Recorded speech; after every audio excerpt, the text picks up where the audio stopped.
Assalamualaikum warahmatullahi wabarakatuh.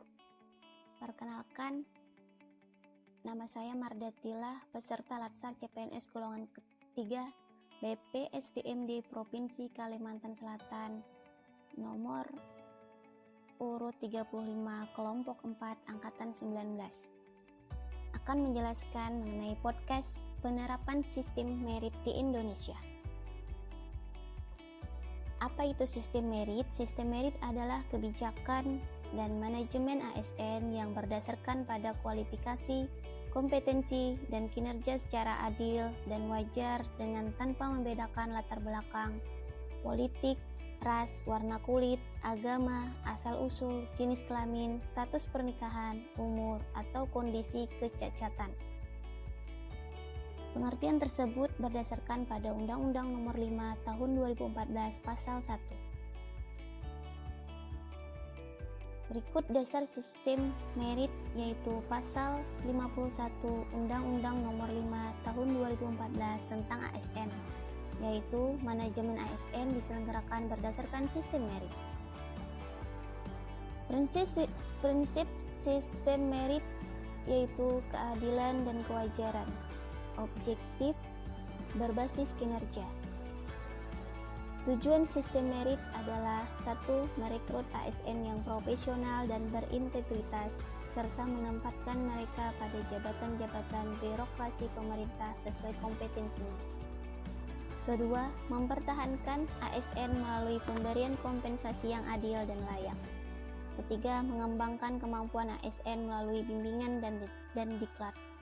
Keempat, melindungi karir ASN dari politisasi dan kebijakan yang bertentangan dengan prinsip merit, yaitu nepotisme dan primordialisme. Penerapan sistem merit itu ada indikator sistemnya, yaitu berdasarkan pasal 134 ayat 2 Peraturan Pemerintah Nomor 11 Tahun 2017. Yang pertama, seluruh jabatan sudah memiliki standar kompetensi jabatan. Kedua, perencanaan kebutuhan pegawai sesuai dengan beban kerja. Ketiga, pelaksanaan seleksi dan promosi dilakukan secara terbuka.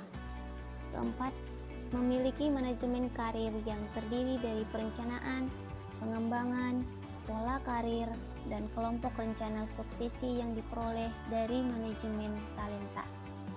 Kelima, memberikan penghargaan dan mengenakan sanksi berdasarkan pada penilaian kinerja yang objektif dan transparan. Keenam, menerapkan kode etik dan kode perilaku pegawai ASN.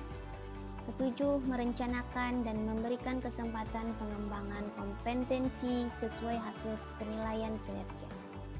Kedelapan, memberikan perlindungan kepada pegawai ASN dari tindakan penyalahgunaan wewenang. Dan 9, memiliki sistem informasi berbasis kompetensi yang terintegrasi dan dapat diakses oleh seluruh pegawai ASN. Pelaksanaan sistem merit dalam beberapa komponen pengelolaan ASN, yaitu penyusunan dan penetapan kebutuhan, penilaian kinerja, pengembangan kompetensi, promosi, mutasi, dan penghargaan. Berikut pelaksanaan sistem merit.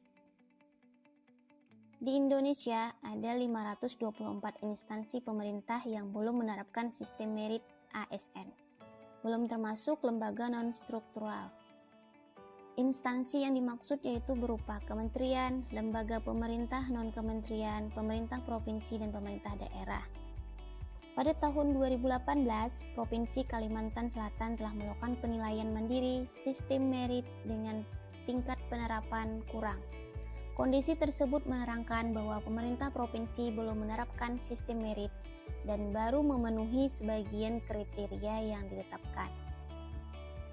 Hal ini disebabkan oleh beberapa faktor, diantaranya yaitu kemampuan daerah dalam menerapkan sistem merit baik dari segi sumber daya manusia, anggaran, fasilitas pendukung yang masih terbatas, dan pemahaman mengenai penerapan sistem merit itu sendiri yang berbeda-beda. Selain itu, penerapan sistem merit di pemerintah provinsi ini masih kurang didukung oleh kepala daerah dan intervensi politik yang cukup kuat. Pelaksanaan sistem merit di Kabupaten Hulu Utara sepengetahuan saya yaitu 1. Tahun 2017 adanya seleksi lelang terbuka untuk jabatan pimpinan tinggi pertama. Jabatan tersebut yaitu Kepala Badan Penanggulangan Bencana Daerah, Kepala Dinas Pengendalian Penduduk dan Keluarga Berencana, Kepala Dinas Penanaman Modal Pelayanan Satu Pintu dan Tenaga Kerja, Kepala Dinas Perpustakaan dan Arsip Daerah, Kepala Dinas Komunikasi dan Informatika di lingkungan pemerintah daerah Kabupaten Hulu Sungai Utara. Yang kedua, adanya online pengadaan dan pelaksanaan seleksi CPNS tahun sebelumnya dan pengadaan CPNS PPK sekarang yang mensyaratkan kompetensi, jabatan, pangkat, dan kualifikasi tertentu berdasarkan analisa jabatan dan analisa beban kerja. Ketiga, adanya program peningkatan kompetensi TIK guru yang pada level terakhir kelulusan berkesempatan untuk menjadi duta rumah belajar.